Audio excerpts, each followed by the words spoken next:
Los especialistas están advirtiendo de una epidemia de enfermedad renal en la República Dominicana. Se refieren a los problemas en los riñones relacionados con el consumo excesivo de alcohol, tabaco, gaseosas, comida chatarra, que termina afectando la función renal. Pero también la estrecha relación de la insuficiencia renal con otras condiciones como la diabetes o la hipertensión. En marzo del 2023, Salud Pública presentó los resultados de la primera Jornada Nacional de Examen de Orina, en la cual se analizaron muestras de más de 9.000 adultos y que dio como resultado que más del 53% presentaron síntomas urinarios como indicios de infecciones y bacterias abundantes.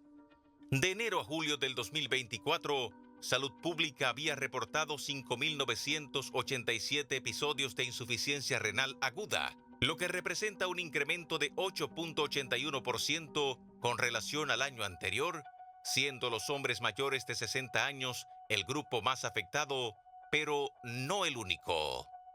El problema, según los especialistas, es que la enfermedad renal es silenciosa, pues no presenta síntomas hasta que el daño en los riñones está avanzado, lo que lleva a que la mayoría de los pacientes no sepan que están enfermos. Hoy en la mesa de Esta Noche, María Cela, hablaremos sobre las enfermedades y las condiciones que afectan a los riñones, la insuficiencia renal aguda y crónica, los tratamientos, incluyendo diálisis, y los retos relacionados con el trasplante de riñón. ¿Por qué cada vez más los dominicanos están padeciendo de los riñones? Ese es el debate en la mesa de Esta Noche, María Cela. Hace unos días estuvimos hablando de la diabetes precisamente, que también es causa de enfermedades renales, y hoy vamos a hablar de ellas. Así es que ya usted sabe, nuestro hashtag es enfermedades renales, nada más, porque no cabe el ENM. Nuestros invitados son la doctora Eliana Diná, que está junto con Diana por Zoom desde Santiago, nefróloga, investigadora, presidenta de la Sociedad Dominicana de Nefrología y profesora universitaria. La tenemos, queremos verla para saludarla. Así es, sí. Buenas noches, doctora. Gracias por estar con nosotros en el día de hoy. También tenemos al doctor Guillermo Álvarez, nefrólogo, pasado presidente de la Sociedad Latinoamericana de Nefrología e Hipertensión. Gracias por estar con nosotros, bienvenido. El doctor Edwin Campos, médico nefrólogo, internista y profesor universitario. Gracias por estar con nosotros. Y Alfredo Polanco, internista nefrólogo con una especialidad en trasplantes renal y profesor universitario. Vamos a hablar, sí, de los trasplantes, que la gente cree que es un tema muy interesante. Aquí se presenta con mucha frecuencia esta situación, la gente en diálisis, pasándolas de Caín, cuando todo esto puede evitarse perfectamente. Vamos a conocerlo a fondo cuando regresemos de la pausa. Hablamos de las enfermedades renales. Vamos a conocer cuáles son estas y cuáles son las causas más comunes de las diferentes enfermedades. Y yo puedo empezar aquí con el doctor Guillermo Álvarez. Bueno, las enfermedades renales principalmente están ocasionadas por una enfermedad secundaria, vale decir, la diabetes y la hipertensión. Y por eso es el gran número de pacientes con problemas renales, porque la diabetes hoy en día que va increciendo. Sí. Se estima que son 537 millones en el mundo entero. La comida chatarra, la falta de ejercicio, el estrés, un sinnúmero de condiciones favorece la diabetes, pero es el 40 al 60% de los pacientes diabéticos terminan teniendo un problema renal. La hipertensión, tremendo. Casi el 80-70% de la población es hipertensa. Entonces, esos pacientes también aportan un número importante para para tener enfermedad renal. Y hay algo importante a raíz de lo que estaba comentando nuestra compañera de Canadá, que es que hablaban del calentamiento global en el inicio.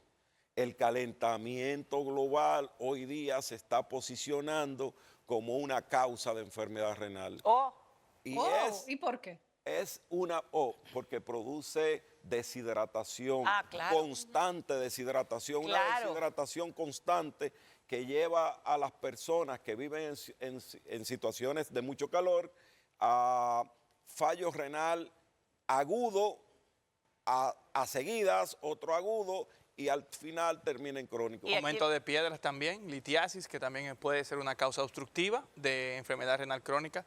Recalcar que el doctor Guillermo dijo algo, alrededor de un 70% de los pacientes que llegan a enfermedad renal terminal, le hace diálisis o trasplante, son o diabéticos o hipertensos. Y yo le digo siempre un consejo a la gente que nos sigue, es que tú quieres no llegar a diálisis, no trasplantarte. Si tú no te haces diabético o estás controlado o no te haces hipertenso o te controla la hipertensión, tú tienes 2 de 3 de que no llegues a enfermedad renal crónica. Cabe destacar que aquí la diabetes en el país es alrededor de un 14% y prediabetes 9%. O sea que estamos hablando que un 25% de la población o es diabética o prediabético. Y de la hipertensión, de las medidas anteriores, por encima de 140, 90, hablamos de que alrededor de un 33%. Y eso ha ido bajando, o sea que probablemente hipertensos seamos más. A mí se me olvidó, doctor, y ahora que usted va a hacer esa intervención, preguntar lo más importante, porque hay mucha gente que no sabe cuál es la función de los riñones y por qué es tan importante cuidarlos. Bien, los riñones son órganos que tienen bastante importancia. Son los órganos que controlan lo que es la presión.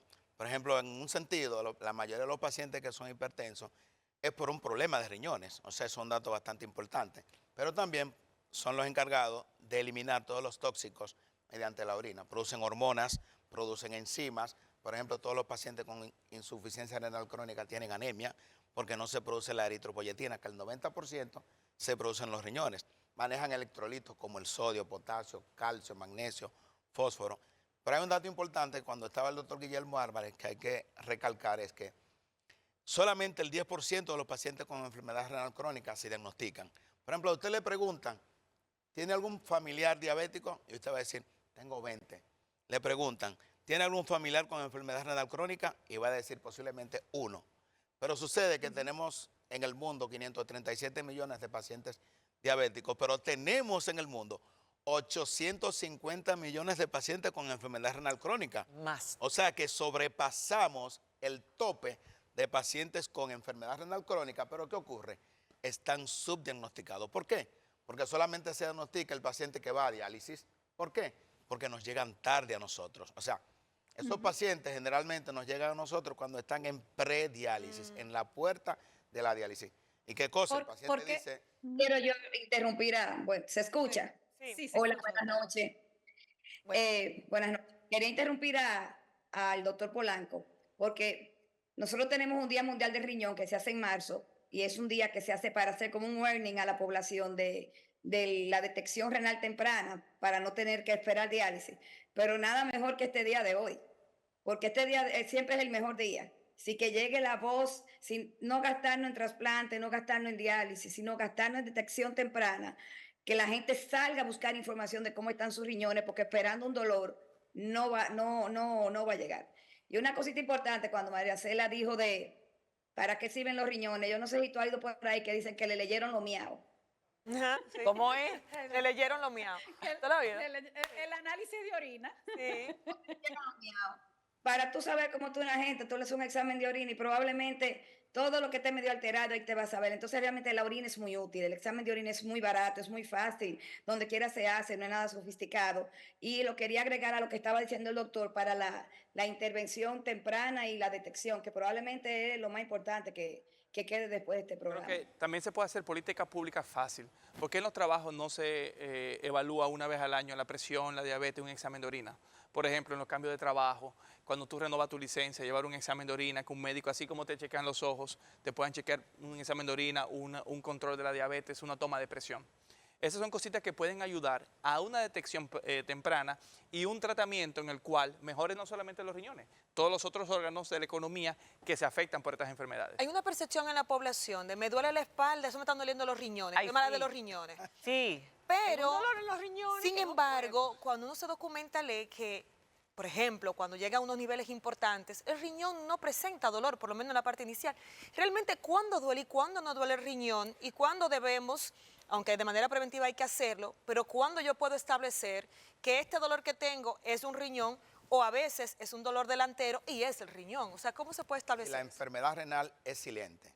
Por eso es que tarda bastante tiempo en diagnosticarse. O sea, la mayoría de los pacientes que tienen dolor de espalda, tienen lumbalgia mecánica, problema de la columna, pero el cólico nefrítico es uno de los dolores del riñón. Pero es el dolor más fuerte que un hombre puede decir, porque una mujer dice el dolor de parto. Pero ese dolor intenso que te despertó a media madrugada, ese es un cólico nefrítico.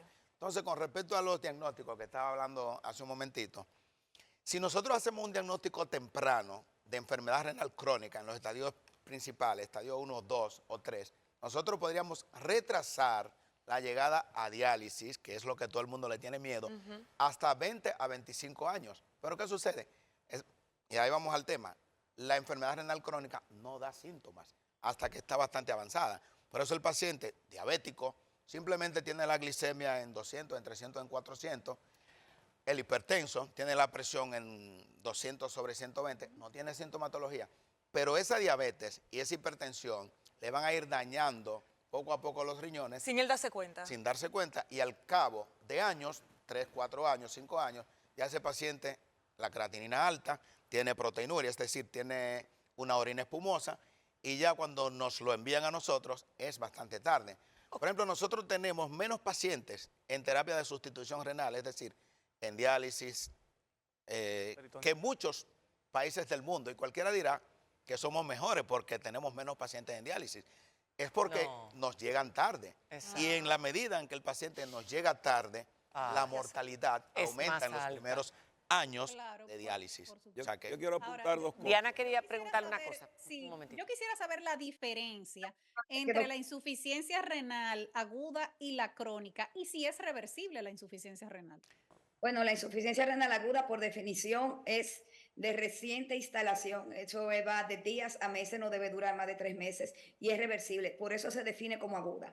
El problema de las lesiones renales agudas es que te dé una hoy, una mañana, una pasado, que es lo que pasa con las áreas de calor, con las áreas de deporte, con el consumo de creatín, con todo eso, que tú tienes una exposición sobre la otra, sobre el riñón, y llega un momento en que el riñón... El consumo de qué, perdón doctora, mire, es importante porque hoy en día las personas están consumiendo una serie de productos para entrenamientos deportivos, de gimnasio, fisiculturismo, etcétera, pero también el consumo de alcohol, el consumo de un montón de sustancias tóxicas que la gente dice, bueno, pero a la larga todo esto puede afectar. Para rebajar, María. Y hay otra cosa, en Dominicana las mujeres padecen mucho, lo digo porque yo he visto cuando ya yo he empezado a padecer alguna que otra vez, cómo se vende en la farmacia, eso sin ninguna prescripción, enfermedades del tracto urinario.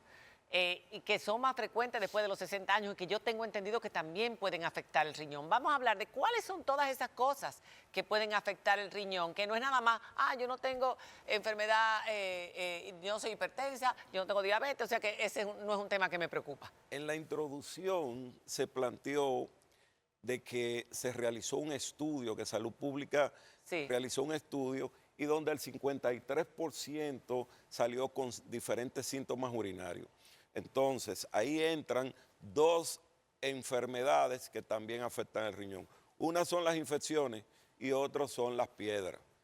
Vale decir, las infecciones urinarias, las molestias, que le arde, que se queda con el deseo de seguir Las orinando. mujeres saben muy bien lo que es una infección urinaria. Cuando orina, claro, porque la mujer es más frecuente. La vejiga, la uretra. El tracto urinario de la mujer es mucho más corto y eso propensa más infecciones de vía Y urinaria. más cerca del ano, estaba leyendo también, porque es Escherichia coli, la bacteria. Así mismo, está más cerca del ano. Hay que decir las cosas. Y déjame Estamos decirle hablando algo. con los médicos aquí, no estamos Socialmente, usted aguanta muchísimo la pipí. Sí, El hombre en una es verdad. esquina, resuelve. Y Y, no ustedes no, inclusive, si el baño no está limpio o si no es su baño, no va. Mire, Y toda esa cuestión. Y eso incide. Claro y no, que sí. y no solamente eso, sino también la Vamos a forma ver. como se limpian después de orinar o de fecar. Tú sabes, entonces... Para que haya contaminación. Tiene la forma correcta es hacia atrás, pero muchas mujeres andan rápido y entonces lo hacen por delante. Y eso trae como consecuencia que jalan gérmenes de la parte del número 2 hacia el número 1 y entonces ahí vienen los problemas de infección. Las relaciones Sí. sexuales también, las mujeres que están activamente sexual, porque el introito está cerca del meato urinario. El meato urinario es el hoyito por donde las mujeres hacen el pipí, ¿verdad? Y en relaciones sexuales, ciertas Y posiciones. sobre todo con nuevos compañeros, estaba leyendo también. El con nuevas honeymoon, parejas. porque la nueva pareja significa que hay más intensidad también. Exacto. Entonces, también le llaman el infecciones honeymoon. urinarias de luna de miel. Sí. Cuando hay sangre en la orina, ¿cuándo la mujer tiene que preocuparse? Oye, me están dando demasiadas infecciones, esto me puede afectar mis riñones. ¿Cuándo? ¿Cómo? Sí, generalmente una infección de La vía es- urinaria a repetición, que es lo que se llama recurrencia, eso puede conllevar incluso a un tipo de cálculos o piedras, que son los denominados cálculos de estruvita. Y esos cálculos tienen la posibilidad de que ese riñón se dañe completamente, y sobre todo en los pacientes diabéticos. Wow. Por ejemplo, trabajo en un centro donde con frecuencia veo pacientes que tienen 1 año y 2 años con infecciones de vía urinaria recurrente y posteriormente hacen cálculos y eso va dañando completamente al riñón a lo largo de los años y posteriormente hay que hacer nefrectomía, incluso sacarle ese riñón que tiene una piedra bastante grande que ya ese riñón no sirve, secundario a las infecciones de vía urinaria a repetición, o sea que es un verdadero... Pero La La doctora doctora. Eliana. Vamos a ver, la doctora quiere intervenir un aquí segundito. quiero opinar algo importante para que no se me vaya la idea, porque son dos cosas importantes. Lo primero es la frecuencia de las infecciones urinarias tan altas, primero porque no se sanan bien. Las mujeres no cumplen los antibióticos bien. Y hay un mito de que la pareja es quien te contamina y no es real. Eres tú misma con tus bacterias. Y el segundo problema que tenemos es por lo que tú mencionabas ahorita. Se venden todos los antibióticos over the counter, todo el mundo va y compra lo que sea y ahora mismo tenemos bacterias que son unos monstruos Exacto. que no le corresponde a bacterias normales de la población. Y eso es tan profundo, porque incluso en la alimentación que le dan a la vaca, en los alimentos, y las vacas evacúan y se van hay antibióticos en el que le ponen para que no se infecten. Y eso se va a los ríos, y el agua que bebemos muchas veces tiene reservorios de esos antibióticos. Entonces el abuso que ha habido en la población ha hecho que tengamos unos monstruos y cada día tenemos más problemas con las infecciones urinarias. Estamos volviendo a los orígenes, estamos viendo antibióticos viejos. Entonces, de verdad, porque son muy abusadas. Las mujeres llegan donde uno con 5 antibióticos puestos, mal manejadas, ninguno completado, entonces nunca se van a sanar. Y en esa misma línea que dice la doctora de los antibióticos, ¿qué tanta incidencia tiene la afección de riñón por uso de medicamentos de manera libre? Porque la gente aquí nos automedicamos mucho, Sí. antibióticos, que si un laxante. ¿Qué tan común es que pueda afectar mis riñones por estar medicándome sola y de manera constante, como mencionaba ya la doctora Eso Eliana? y lo que decía yo ahorita, de los suplementos que se Ay, los utilizan, suplementos. de todas estas cosas. Precisamente yo tengo varios casos, tengo 2 casos de pacientes que han utilizado esteroides anabólicos androgénicos. O sea, pacientes con fisicoculturistas se han inyectado unas hormonas que la venden, no sé cómo la consiguen, aunque hemos investigado con ellos. Y he tenido varios pacientes en diálisis a consecuencia de esos esteroides anabólicos androgénicos. De hecho, hemos hecho algunos programas con eso. Y lo otro es el uso indiscriminado de antiinflamatorios no esteroideos. Ah, Todos, Los AINES. diclofenac, ibuprofeno, naproxeno, todos esos analgésicos, todos que sirven para los dolores, son medicamentos que podrían tener consecuencias con los riñones, pues alteran y puede conllevar a insuficiencia renal. antiinflamatorios No esteroideos. no esteroideos. Tengo actualmente una Doctor, paciente y que unos tiene ya unos té, 4 unos años de té diálisis. también de dudosa procedencia que son supuestamente para trabajar, para rebajar, para perder peso. ¿Eso también afecta a los riñones? Aumenta la incidencia de piedra por oxalato, esos té. Pero yo quiero puntualizar algo. Mira, cuando hablaban de causas de enfermedad renal y se está mencionando la ingesta de creatina, De creatina. Creatina está Creatina. ahora promoviéndose nuevamente con mucha fuerza. Sí. ¿Es sano? ¿Es algo? Es peligroso. ¿Por qué es ¿Por qué? peligroso? Porque es una carga proteica y al ser una carga proteica, eso afecta al riñón por diferentes mecanismos. El producto final de lo que produce la hipertensión, de lo que produce la diabetes, el producto final también es el mismo de lo que produce la ingesta alta de proteínas. Entonces, estamos hablando... Anda, ¿Eso pero- va con las dietas que también son cargadas en proteínas? Correcto, Ah, porque estamos hablando de Todo- una población joven que quiere tener muchos músculos. No, pero que no quiere la ser joven, fuerte. doctor, perdón, no la joven. Todo el mundo hoy en día que Pero que va está caminando. entrenando quiere conservar, no es desarrollar, pero sí conservar su masa muscular. Y en todos los gimnasios lo que te dicen, alta ingesta de proteína. Oye, ese es un mito no real, porque la masa muscular no se conserva tú ingiriendo proteína. La masa muscular se conserva tú no gastando la energía rápida.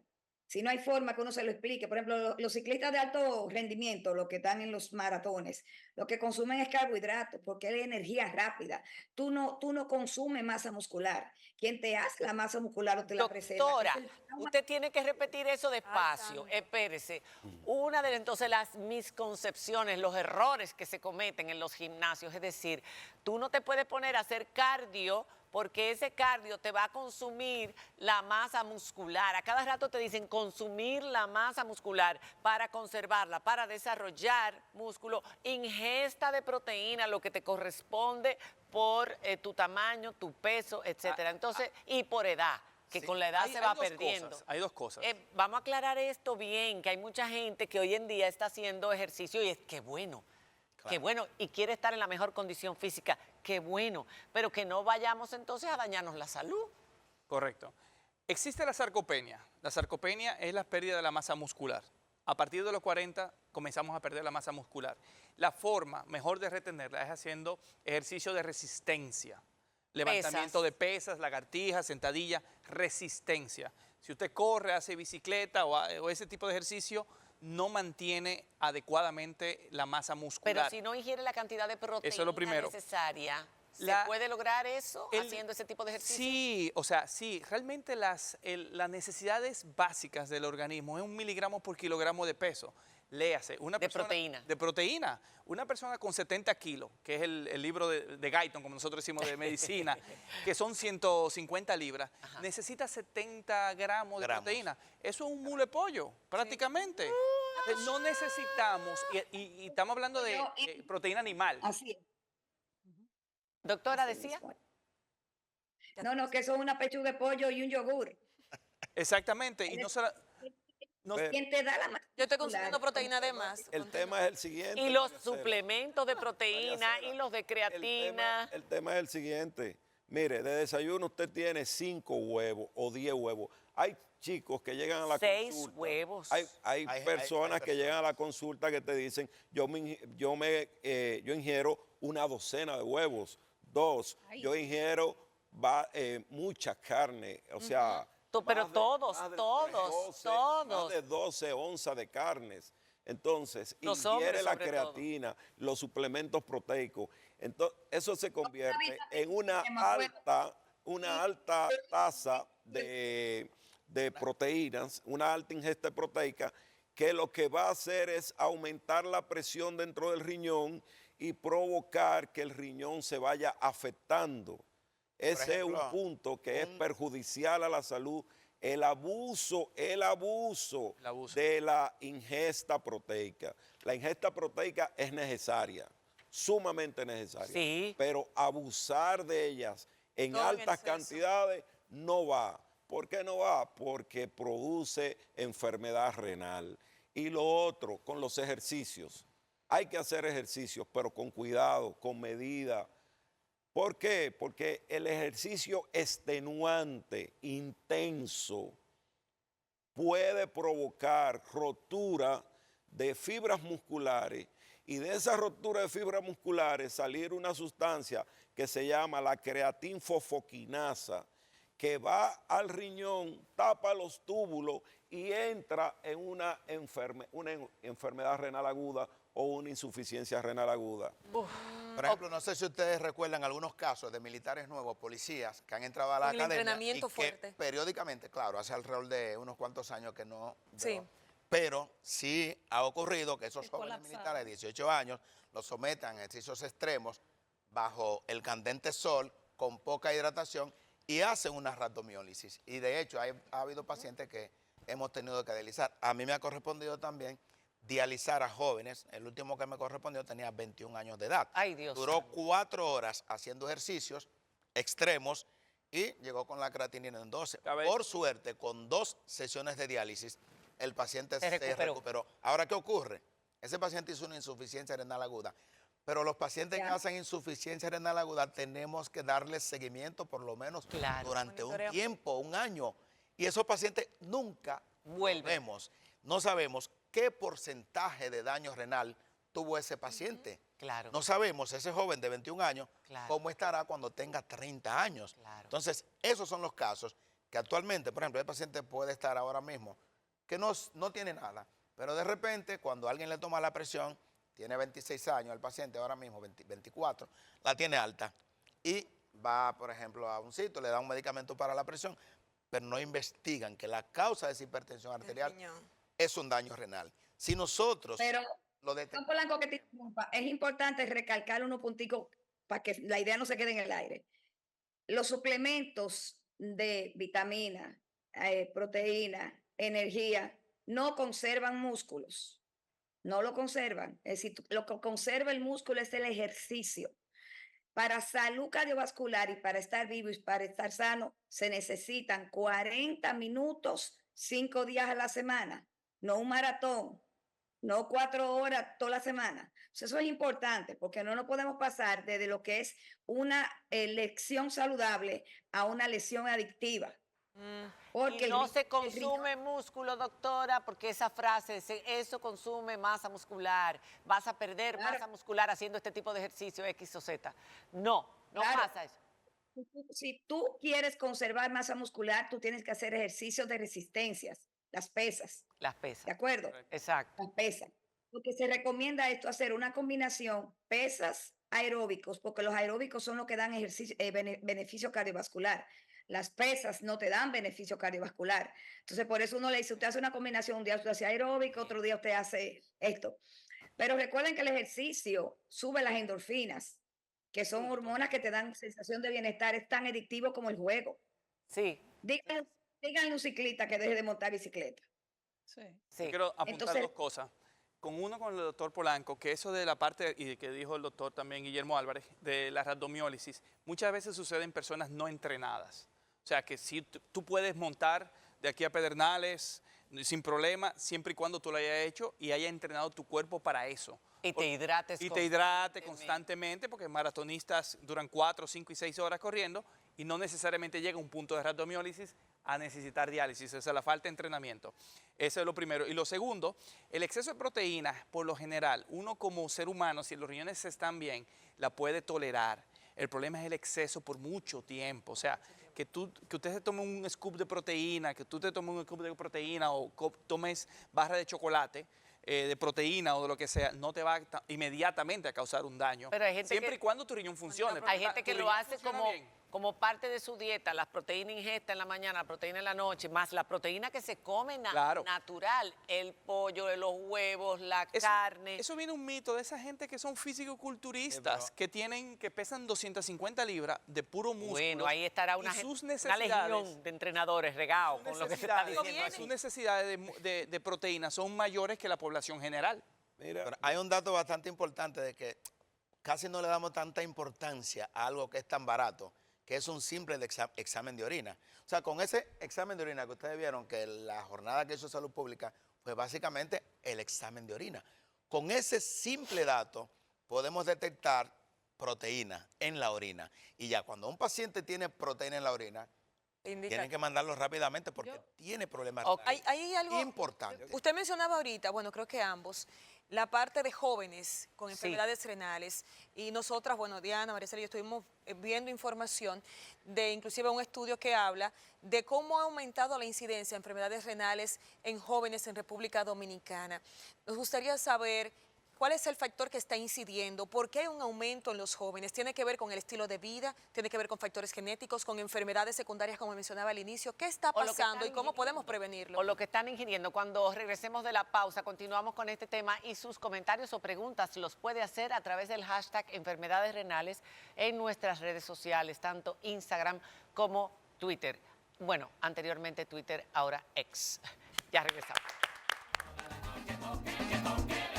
Aquí estábamos hablando de un montón de enfermedades renales que nos quedamos, pero son problemas de los riñones, nos quedamos por comentar. Y Nairobi mencionaba una, antes de que responda la pregunta que la misma Nairobi había dejado, menciona esto porque sí es frecuente entre los niños. ¿Por qué razón que tú padeciste una vez? La amigdalitis es muy frecuente, pero uno lo que menos se imagina es que puede terminar en una glomerulonefritis, en mi caso aguda, a los 12 años, y quisiera saber... ¿Qué es eso? Batada, que lo expliquen los doctores ahora. Es una glomerulonefritis, ¿cómo puede incidir? Y esto también va atado con la pregunta anterior de los jóvenes y la incidencia de las enfermedades renales. Mira, la glomerulonefritis es una inflamación del riñón. Mira, hay unos corpúsculos, hay unos glomérulos, hay unos vasitos capilares en el riñón que se llaman glomérulos. Y es el lugar donde se filtra la sangre para convertirse en orina. Cuando una de esas capas del glomérulo se inflama, entonces se produce una glomerulonefritis, es decir, una inflamación, una enfermedad del glomérulo. Hay de esas que son agudas y hay también que son crónicas. Entonces, de las agudas, la más importante es la secundaria a la infección de la garganta, a las amigdalitis, las cuales se pueden producir hasta 3 semanas más tarde de tener una infección en una garganta, amigdalitis. una amigdalitis. Pero eso se cura, Entonces, se trata y se cura. Lo que pasa es que produce un cuadro muy aparatoso y peligroso.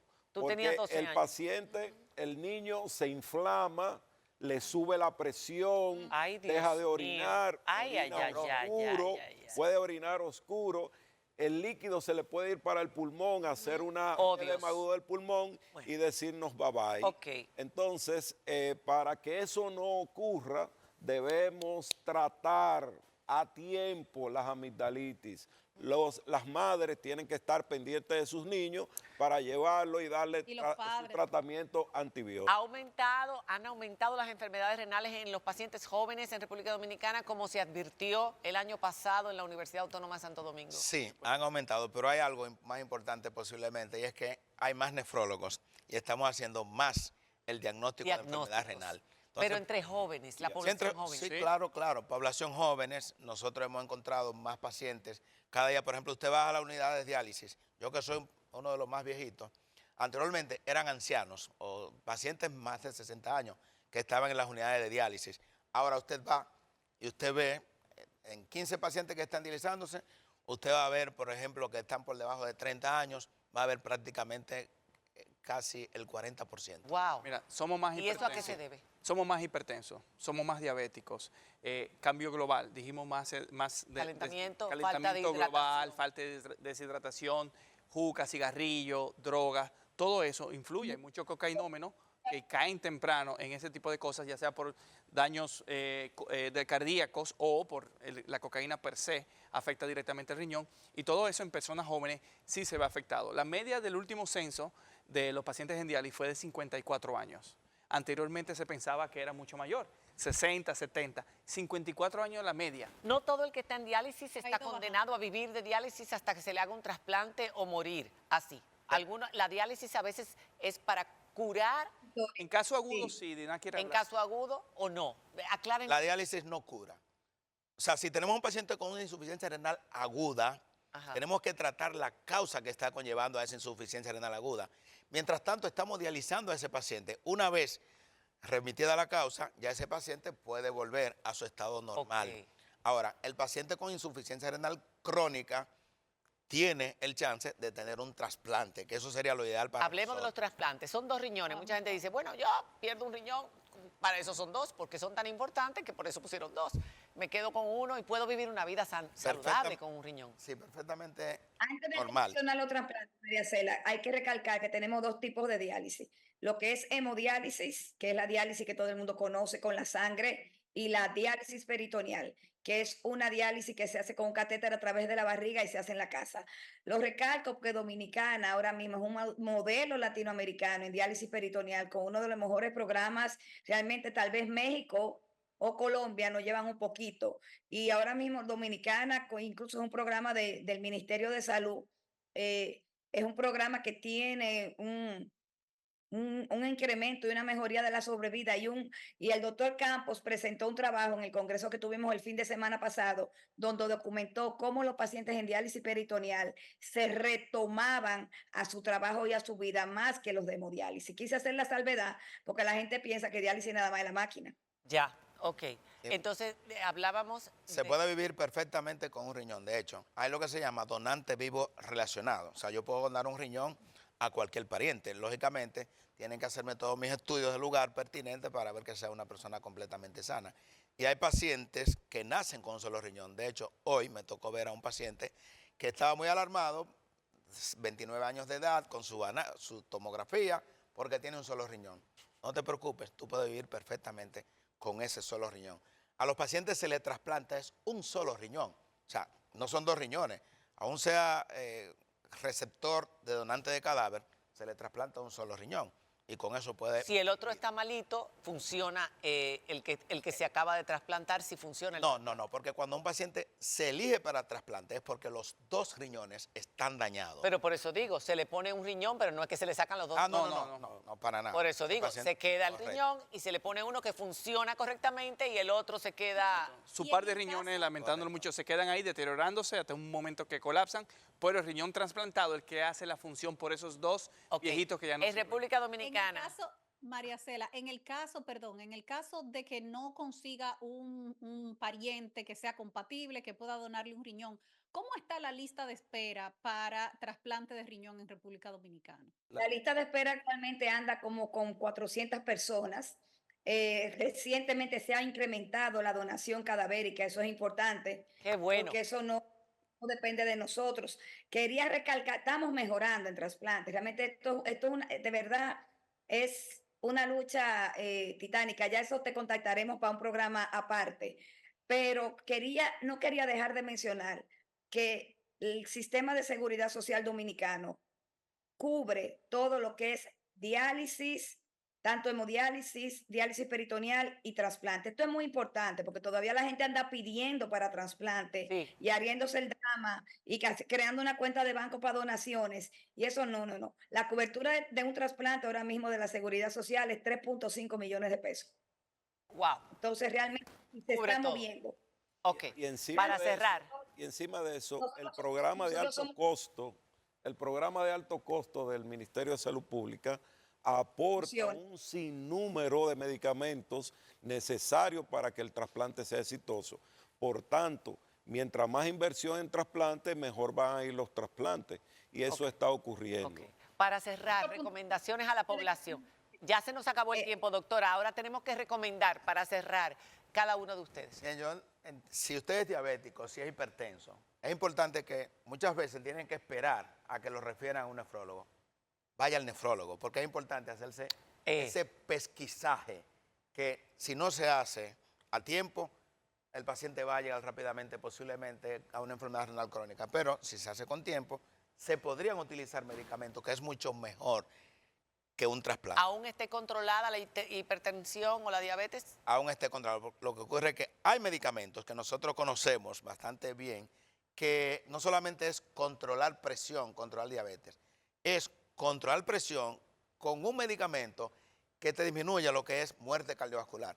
Controlar diabetes no solamente con un medicamento que te mejore los niveles de azúcar, sino que evite o disminuya lo que son eventos cardiovasculares y renales. O sea, la medicina en nefrología ha avanzado bastante en los últimos 6 años, que posiblemente muchos médicos todavía que no son nefrólogos no tienen conocimiento de eso, y por eso exhortamos, pedimos que nos envíen. Fantástico. Yo quiero hacer la recogida con Foni 1, ¿verdad? Simplemente con este vaso de agua. Los estimulo a tomar agua, a hidratarse, a comer saludable, a hacer el alcohol, comedido. El alcohol, los que son hipertensos, solamente 2 copas de alcohol. Y los que no son hipertensos, cuidado, tienen que hidratarse cuando están tomando alcohol, porque la deshidratación produce fallas renales. Doctor, rapidito. Dejen de fumar, hagan ejercicio, no se vuelvan gorditos. Ok, doctora. No tengan miedo, ya la gente no se muere. la esperanza está, el futuro es brillante y tenemos muchas ofertas para los pacientes. Estar enfermo de los riñones no es una sentencia de muerte, sí una sentencia a acabar los presupuestos de salud, pero no de muerte.